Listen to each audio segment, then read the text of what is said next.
I understand vetting. I truly understand it.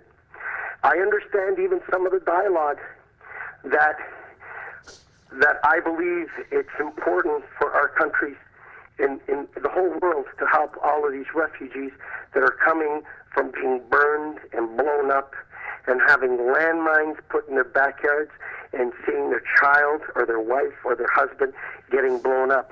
I understand. I understand that. But I also understand that people hide. You know, this happened, you know, not like this, but this happened to Jimmy Carter when he made a deal with Fidel Castro. And Fidel Castro burned them and emptied his prisons.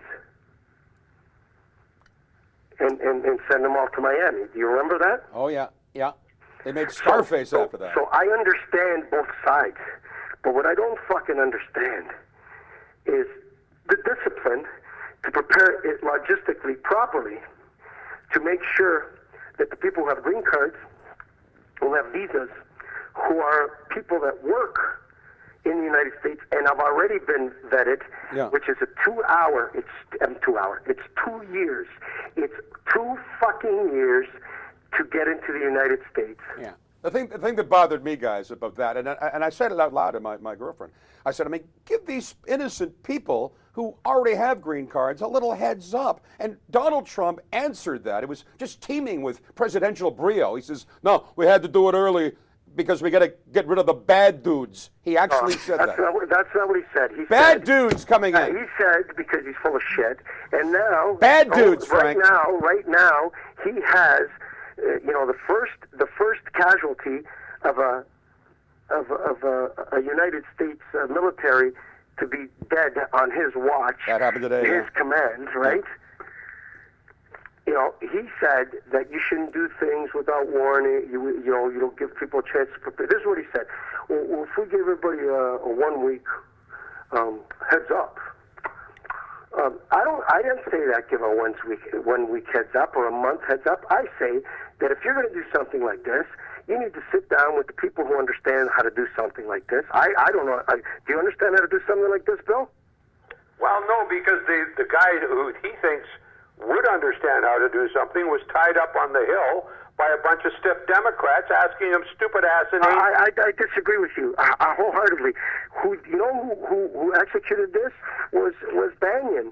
Like, you know, his top people didn't know about it.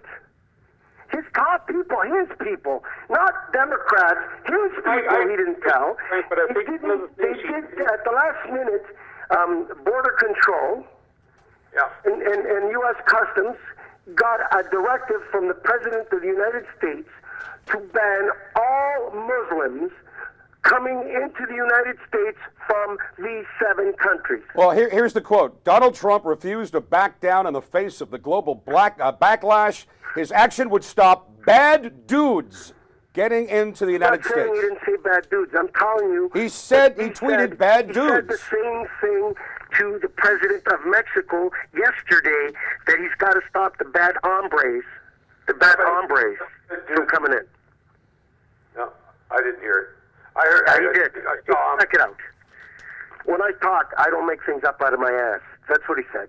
What I'm trying to tell you, Bill, I understand. I really truly understand that we're in crisis with terrorism, with things.